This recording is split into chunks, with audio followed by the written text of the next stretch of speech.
Good morning. As you look out over downtown Indianapolis, it was a wet overnight, so we have kind of a damp start this morning as we're having like on and off showers to start your Wednesday.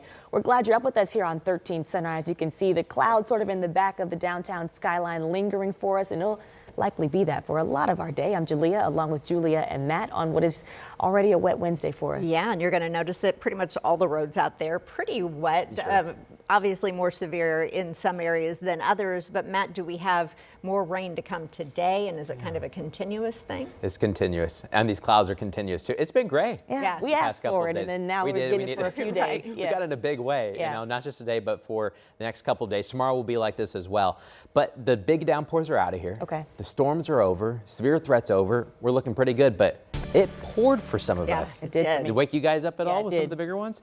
Now, the heaviest rain fell just south of Indianapolis, but we had some pockets of some big downpours. But the rainfall totals are all over the place.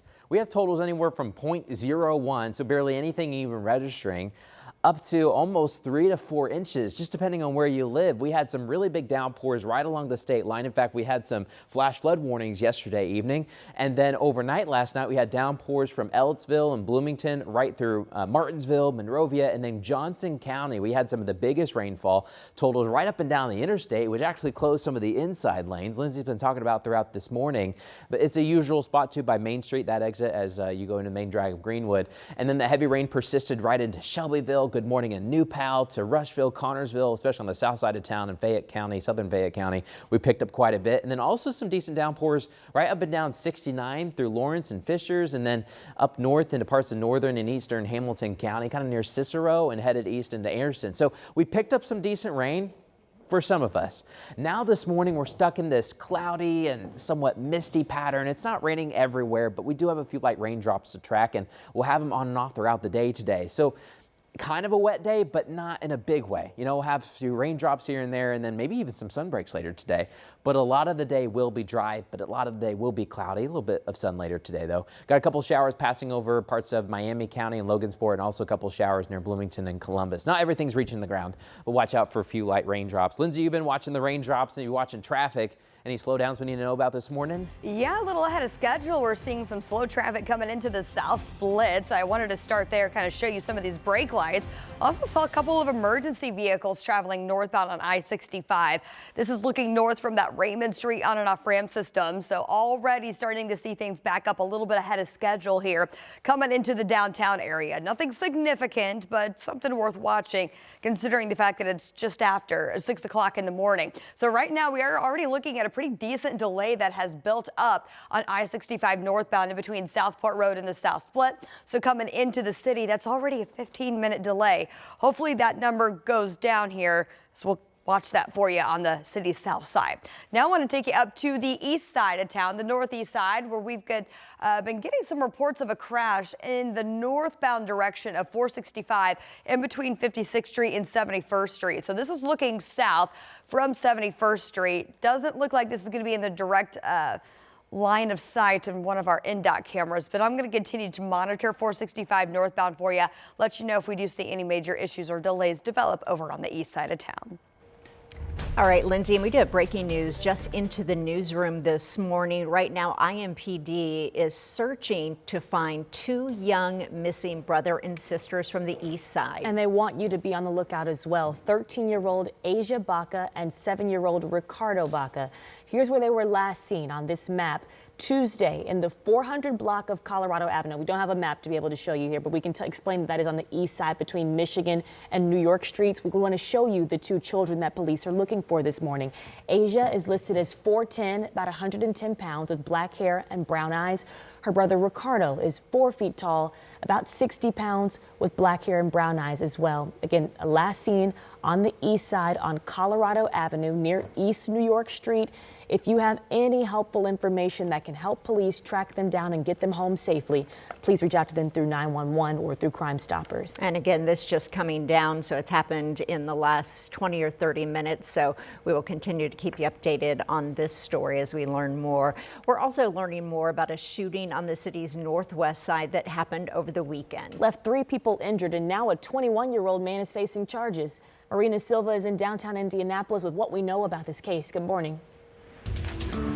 Good morning. Well, 21-year-old Carlos Contreras is charged with 9 different counts related to this shooting, 3 of which are attempted murder. Marion County Prosecutor Ryan Mears did give 13 News security video of the shooting, but we do want to warn you it is difficult to watch. So it happened in an alleyway near a Jimmy John's on 56th and Georgetown Road on the northwest side. In this video, you can see the suspect and some of the victims are blurred. And you see on the left side, the suspect fires shots into a group of people. 2 people were immediately hit. Seconds later, the suspect grabs another rifle and starts shooting again. Thankfully, all 3 victims are alive. One of the victims was shot 11 times. Metro Police tell us there was no fight or disturbance that led to the shooting. But Prosecutor Ryan Mears calls this frustrating. And that, I think this case illustrates kind of the challenge for law enforcement is you have an otherwise peaceful situation and peaceful scene where individuals are at this car show, people are just hanging out, and then all of a sudden it turns on a dime where the allegation is an individual utilized 2 different firearms to endanger a number of people, and our allegation is attempted to kill 3 people. Well, after the shooting, Contreras allegedly sped off, eventually getting his car stuck on train tracks. He ended up in that car crash, so he went to the hospital. He told detectives he does not remember what happened. Prosecutor Mears tells us that he had a semi-automatic rifle and a Glock switch. So even without any prior convictions or anything that would keep him from having that gun, even legally, Marina, a Glock switch is still illegal. Yes, so once that gun is turned into a fully automatic weapon, it is considered a machine gun, so the suspect could potentially face federal charges as well. But he is not facing any federal charges right now. We will learn that later on if so. All right, Marina, thank you. Well, turning now to some new details on the death of a toddler in Shelby County with some really disturbing details here. A mother is now held on a multi-million-dollar bond in her son's death. This is the incorrect video here. We do want to clarify that is the video from Marina's story that she was following. But in this story, this happened in Shelbyville here, about 35 miles southeast of Indianapolis. Court records are shedding new light on this particular investigation. They say Igo called 911 from her home here to report the death. Police arrived to find her outside holding 2-year-old Jasper. They say it looked like he had been dead a while. Inside, police say they found unsafe and unhealthy conditions in that home. It was infested with insects and covered in trash. Police say they even found decomposing material in a crib that they believed to be from Jasper's body. Well, his mother told police that she separated from her husband last year and he had not seen the children in about 5 weeks.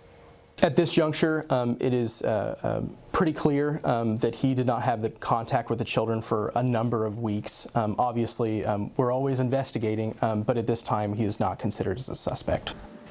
Igo is charged with neglecting Jasper and her 2 older children in the home. The judge issued a no-contact order against the 2 surviving kids. They are in DCS custody this morning. Igo's trial is scheduled to start in January. Well, Indiana's Attorney General is now urging superintendents to act on reports of teachers making inappropriate social media posts in the wake of Charlie Kirk's assassination. So Todd Rokita says they are looking into several cases now, and he says it would be wise to remove teachers reported to his office through this online portal. Critics say that firing an employee because of posts on social media could violate the First Amendment.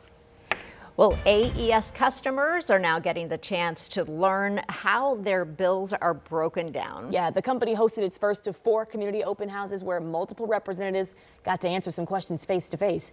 Let's get to Anna Chalker, who is in studio with what these conversations look like and how this was received. Good morning. Well, ladies, let's backtrack a little bit. We've all experienced this. You have a question about your bill, you want to call the company. You get that automated representative. You get no answers with that. So instead of getting multiple calls a day through AES, the company wanted to bring those answers to the customers with this open house. So the discussions included departments like vegetation management, metering, billing, and even customer programs and rate reviews. The biggest topic here that we've heard for months, that proposed rate hike increase. AES says they need to put this in place because of rising costs on their end. The company says this open house gave them a chance to explain their decision to the customers on this. But one couple tells us the company should have addressed those problems sooner. Since they don't have an office here, we should take every opportunity to voice their grievances. They can raise a bill anytime they want, you know, and we're the customers, and we have no other recourse.